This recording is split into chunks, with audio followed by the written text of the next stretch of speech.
Welcome back to Fantasy Football RPG, your go-to source for all things fantasy football. Fantasy expert analysis, top strategies, and the latest insights to help you dominate your league. Let's level up your game and dive into the nitty-gritty. Without further ado, let's get the action.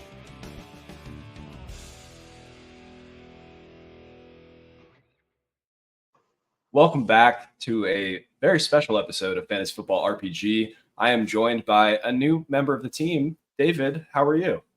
Doing great, Mike. Thanks for having me.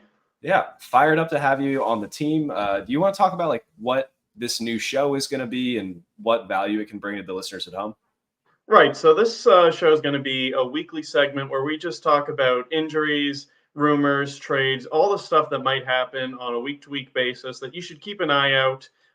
It affects real football, which in turn affects your fantasy team. And it's the stuff that if you really want to stay one step ahead of the competition, it's stuff you're eyeballing.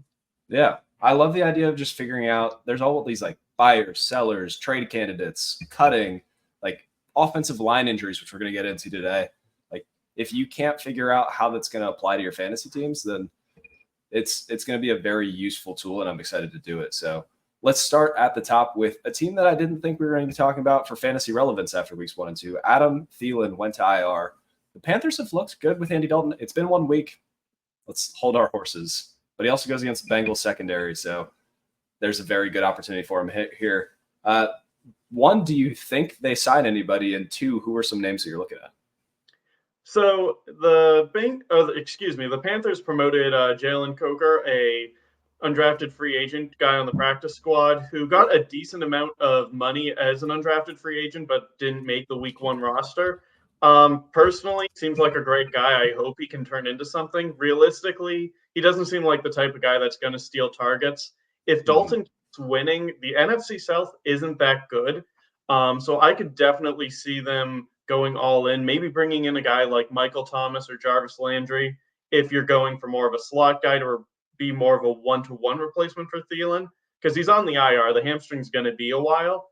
But if you're looking for more of a big-bodied guy, someone to win on the sideline, who they really don't have unless you think Leggett can get a lot more consistent, I think Corey Davis would be the name to watch there. Okay. If they bring in any of those options, off the dome, I don't think any of them are going to be fantasy relevant, but it could make Andy Dalton a better streaming option for our fantasy teams. Do you agree? Oh, yeah, absolutely. Because right now, Superflex, Dalton was probably lying around out there. One quarterback league, no matter how good Dalton does, you can probably find better. But from Superflex, Dalton has a chance to be mid-tier QB2, probably top 15-ish guy every week, which if you can find him on the waivers midway through the season, that's a huge deal, especially if he gets more reliable weapons as the season progresses. Yep. I actually added him in one of my Superflex redraft leagues, which it felt gross to do, but I plugged him into my lineup and it worked out. Moving on down the list, so centers Frank Ragnow and Eric McCoy, that's for the Lions and Saints respectively, are each out. You think they're going to go into a bidding war for somebody on the free agency list, or do you think they're just going to plug in their backups and hope for the best? I think Detroit could go with their backups. They have a pretty good offensive line, but the Saints, they could be a bit more of an issue. The line performed really well through the first 2 weeks. Week 1 was the Panthers, so does that really count for anything? Week 2 was the Cowboys, and, they crushed them. They steamrolled them. Maybe Dallas isn't as good as we think because they were getting blown out by the Ravens until the fourth quarter last week. Mm-hmm. But if the Saints start regressing to what we thought they were going into the season, which was a very bad offensive line with a quarterback who is good when things are clean, but just completely combusts under pressure, then I think New Orleans could be in real trouble if they don't go after the top option as a free agent, someone like Mason Cole. Yep. Mason Cole, former Steelers and Cardinals great, and by great, I mean he was almost mediocre sometimes. I do think Derek Carr needs a little bit more help, so if they realize their backup center isn't it, expect them to be active. This could pour a little cold water on the Rashid Shaheed, Chris Olave breakouts, but the system's good enough. They can probably cover it up if they get even a Band-Aid solution there. Moving on down the list, we have the Bengals and the Jets tackles are each out, so Morgan Moses and Trent Brown. David Bakhtiari, question mark. Like, does this impact either of the teams? Or I think the Bengals are just going to roll with Amarius Mims and hope for the best. Yeah, in this case, both teams have first round picks that were on the bench and ready to go for situations like this. Olu Fashanu, Amarius Mims, respectively. Bakhtiari is really the only name I'd be looking at just because he's Aaron Rodgers' friend, and frankly, that's all you need to get a job with the Jets. Fair. If Fashanu struggles, which I really liked him coming out, I don't think he will. Then maybe they go that route. And Charles Leno, I think, is just kind of an underrated guy. He's not a superstar. Nobody's saying he's Trent Williams reincarnated, but he gets a bit of a bad rap last year for being on Washington's offensive line when in reality just Sam Howell wouldn't let go of the ball. It was a bit of a chicken and egg situation. The offensive line was bad. Sam Howell, like his biggest weakness was just not gunning it. So it sort of compounded things. I think Leno can be an adequate starter in the right system. So if one of those two, probably Mims is more likely, just simply doesn't have it, I could see Leno getting a shot with the Bengals. Yep. Mims was always like a long-term project guy. Like the ceiling for him is incredible, but he wasn't even playing that much at Georgia. They just drafted him because of frame, athleticism, and you can't teach those things. So let's get him in and teach him the other stuff. Olu Fashanu. Yeah, go ahead. Sorry, I was just going to say, I'd like to add into that, like, some teams are in position where, like, a guy like Mims, you can put him out there, and, hey, maybe it takes him a few weeks to find his stride, but then you're going. The Bengals are 0-3, and they play in the AFC North. They do not have time to allow a pretty important position like a starting tackle to just figure it out. They've dug themselves into a big hole. So maybe he gets a week or two, and if it's looking ugly, they call Leno and just try to save their season. Yep, completely fair. Anytime the Bengals are sad, it makes me happy, which is good. But on the flip side, Olu Fashanu, almost a finished product. It was funny that they drafted him and then had him sit for a little bit. This could be the chance, and then maybe they never look back, other than his Kenny Pickett hands, which is unfortunate. We were already talking about how bad the Bengals are. Let's skip down our sheet a little bit. If they go 0-4, are we talking about a T. Higgins trade? If they go 0-5, are we talking about a T. Higgins trade? Like, how bad does it need to get before we start seeing them sell off some of their pieces? That's a good question. Normally 0-4 is a kiss of death, but I don't see the Bengals giving up that easy. One, this is their really last hurrah for the current core. They're not going to want to give up on, because no matter what happens, like with the 2024 season, T. Higgins will not be a Bengal in 2025. Yep. And they're not going to want to just say, oh, well, all is lost. And they've also got a bit of a favor going for them that, with the exception of the Steelers, the AFC North has collectively just gone off to a terrible start. Yep. Baltimore's 1-2, Cleveland's 1-2, Steelers are 3-0, but they've done it mostly with defense. Yeah, they have. Yeah, quarterback play has been rough this year, but historically speaking, it's a passing league nowadays, or it was anyway. So if you have a high-end offense, you can probably talk yourself into saying, hey, if all it takes is 15 points to beat Justin Fields, I can do that, no matter how good TJ Watt is. So yeah. I'd probably say 0-4, they're still trying. 0-5, it's over. Yeah. What's interesting is in the AFC, there's only 6 teams that are even over 500 right now. Like, there's a disproportionate number of losing teams there. And some of those teams that are over 500, we already talked about the Steelers. As much as I want them to be elite, real football analysis, they're probably a pumpkin waiting to happen. The Texans have shown some weakness. The Chargers, we don't expect that to be a long-term thing with Herbert's injury. So there's definitely a window for the Bengals to turn it around. Needs to happen soon, though, so maybe they get a little more active on the tackle market. Speaking of teams that are bad and players that could leave, Raiders are 1-2. Davante Adams went to the Raiders so that he could be reunited with his college quarterback. And he was quoted when leaving Green Bay that he wanted to go win a title somewhere else. And now he's catching passes from either Gardner Minshew or Aiden O'Connell, depending on how it goes. If there's a player that is going to get traded, Davante Adams seems like a fairly hot name. You wrote an article recently talking about some of the surprise favorites. Looking at it, I didn't expect the Ravens to be on this list. I didn't expect the Bills to be on this list. The Saints are 10-1 right now. Like, there are a couple of names on here. Are there any that you are like overly excited about from a fit, or are there any that you think it's a clear upgrade or downgrade for his fantasy position? So it's tough for anything to really be a downgrade because he's catching passes from Gardner Minshew and Aiden O'Connell. Like, Oof. let's just call a spade here. Those guys are fine backups, but you really don't want them being the main guy throwing to them. And Yep. especially for Davante Adams, who is still a very, very good player, but it's not quite 2019 anymore. So I'd say of those teams from a real life standpoint, I think the Jets could be unstoppable with him. Mhm. Because obviously the connection there with Aaron Rodgers already. Rodgers looked great in week 3.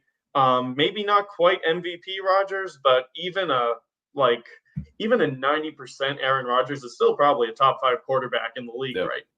Give him Davante Adams, give him Garrett Wilson, and give him an offensive line that's improved just about everywhere. And you're talking about a potential Super Bowl champion.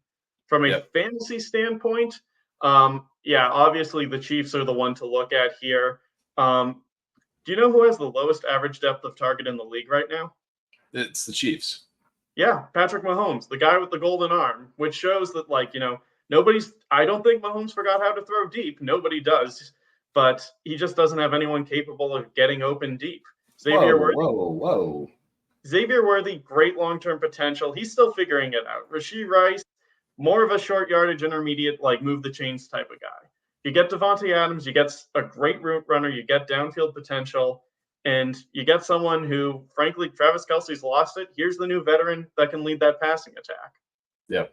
I will say that would be awesome for fantasy. Hilarious that they're the number 2 favorites to land Adams, because there is a 0% chance that the Raiders are going to trade a superstar to a division rival.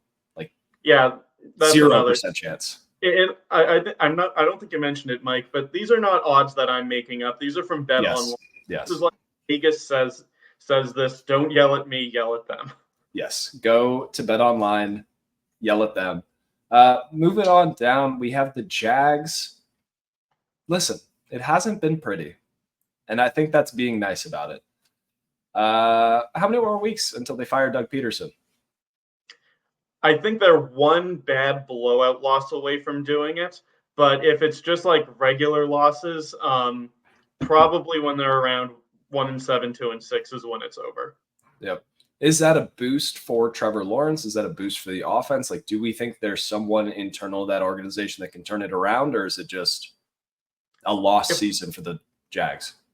If we're talking 2024 alone, I think it's pretty much over. Doug Peterson, the Jaguars are too good to be this bad. Trevor Lawrence in the NFL has not quite played up to the generational prospect we all thought he was coming out. But we've seen him be a lot better than this. So I think it's just a matter of there needs to be a new voice in the room. Dynasty-wise, you might want to check in, see if someone's willing to – if someone's just completely given up on Trevor, I'd be willing to, maybe send a late first in Dynasty for him, something like that. But I'm not going to think he's a superstar or destined to be a superstar anymore. And if I'm looking purely at 2024 in a redraft league, I'm staying away. Yep. Real quick from our friends at Fantasy Calc, here are just some names that you could possibly trade to go get Trevor Lawrence. Christian McCaffrey, currently valued over. We'll talk about him in a little bit. Chris Olave, the perpetual wide receiver 1 in Dynasty, but wide receiver 2 in actual scoring. Let's see how he values with a 2025 first-round pick. You would need to toss a second on top, or an Xavier Legette, a Nick Chubb, a Christian Kirk. The buy window is open, and I think there's a chance to go get him. Yeah, I do a late first in Christian Kirk without thinking twice. Yep. We already alluded to it. Let's just talk about it now. Christian McCaffrey went to Germany, had a couple of beers because it's Oktoberfest there right now. And while he was there, they said that it could be multiple months that he's going to miss with that Achilles injury. Hope you grabbed Jordan Mason. We were a little late to the boat there. The Jordan Mason thesis was always that Christian McCaffrey was going to get hurt and Eli Mitchell was going to end up on IR and Isaac Arendo was going to be bad. So now Jordan Mason has a golden opportunity. How are you valuing Christian McCaffrey in Dynasty, and what are you doing with him in redraft leagues? So first of all, I'd like to apologize to all the CMC owners out there. I personally caused this. because 2019 was the year he went absolutely bonkers, just off the wall crazy good. And I drafted him everywhere in 2020, like everybody else. He Ankle gets hurt. sprains. Yep. Yeah, just absolutely destroyed. So Dynasty, the league I cared the most about at the time, after he went down the second time in 2020, I traded for him pretty much like at a 90% at like a 10% discount. So like giving up a lot for a guy who's definitely not going to be there. 2021 happens, basically hurt the entire season. I say, okay, enough is enough. The dude clearly can't handle all the work he got. He's a human being at the end of the day. So I trade him for a decent return, but not nearly what he ended up being in 2022 and 2023. 2024 comes around. I have the first overall pick in a new startup. This is redraft, I should mention. And I just go CMC. I don't think too much about the Achilles because I've bet against him for so long now. He's back. Every time I've rostered CMC, he's been hurt. Every time I get rid of him, he's golden. So with that disclaimer out of the way, my personal view is he's done. You don't go to Germany for to have stem cells on your Achilles if you can still play. He's well past the age where running backs start dropping off. And it's just, he's taken so many touches, so much punishment. And he's not the biggest guy in the world, statistically. He's more of an outlier for a guy getting that type of workload, even at his best. So I think it was a great run, at one of the great peaks we'll ever see in fantasy football. But I think, maybe you get a few weeks out of him next year, but it's over. Yeah. When he plays, he will still be very useful because the pass catching is there, the route running is there, the cerebral player that he is still exists. But if he loses a little athleticism, he loses a little contact balance, it's going to be hard for him to continue on the path that he's been on. So maybe find somebody that still believes in him in Dynasty and see what you can get. Okay. We're going to have an awkward conversation real quick. Can Kirk Cousins get better? Well, it's tough for him to get much worse, if we're being completely honest.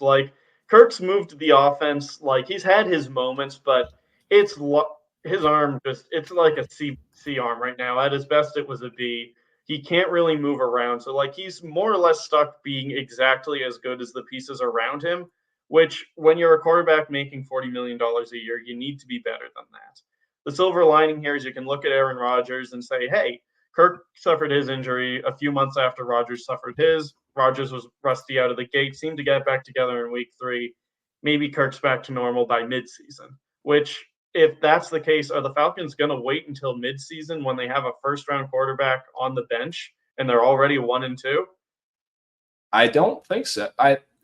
We're 1 or 2 bad Kirk games away from the stadium chanting for Penix, which would be hilarious to hear. But he has the arm talent. He might be just as mobile as Kirk Cousins right now with all of the knee injuries that he sustained. The 40 time was awesome. I ain't as good as I once was. I'm as good once as I ever was. He can probably move the offense a little bit better. So why not just put him out there and season him a little bit? Yeah, honestly, I'd say give him the shot. And you want to develop a guy. Clearly, that was the Falcons' plan. But Penix is a really older guy. What is he, 23, 24? He was already – I'll look it up real quick, but I think he was 24 when he was coming out. Yeah, 24 sounds right to me, but it also – He is 24. That's just by NFL prospect standards, he's ancient.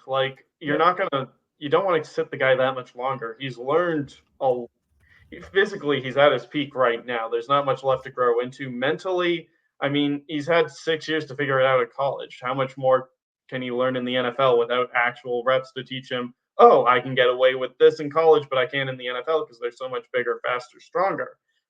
Practice is a fine simulation, but it's just that, a simulation. You'll never know till you're in the games. And if Kirk's not being good enough to keep him on the bench, eventually, Atlanta's going to have to do something.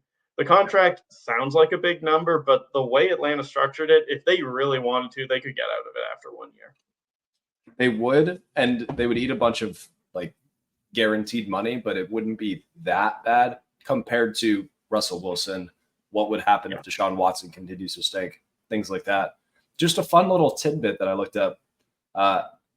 Michael Penix is 4.5 years older than Braylon Allen. Same class. But all right. Braylon So Allen even drive yet? he is not allowed to drink legally yet, and he is scoring NFL touchdowns. So Good. Deontay Johnson, listen, Adam Thielen's already on IR. He was a surprise add with a groin injury today, quoted saying that he will play. But one, do you think he'll play? Two, let's say Andy Dalton's resurgence was a 1 week wonder and it was just a fun little thing that happened. He was already a hot name for trade targets. Do you think that he gets traded? So I do believe Deontay Johnson will play. I saw an interview, and it basically said they held him out for precautionary reasons. Now, every coach is going to say that to a certain extent. They're always going to downplay it. But I do expect him to suit up because you can't really say precautionary reasons and then have him not play. Maybe he's a little limited, but he'll be out there. If Dalton was just a 1 week flash in the pan, I do expect a trade. Somewhere, Canales, head coach Dave Canales, mentioned that they hadn't engaged in serious contract talks with Deontay Johnson, which, dude, red flag.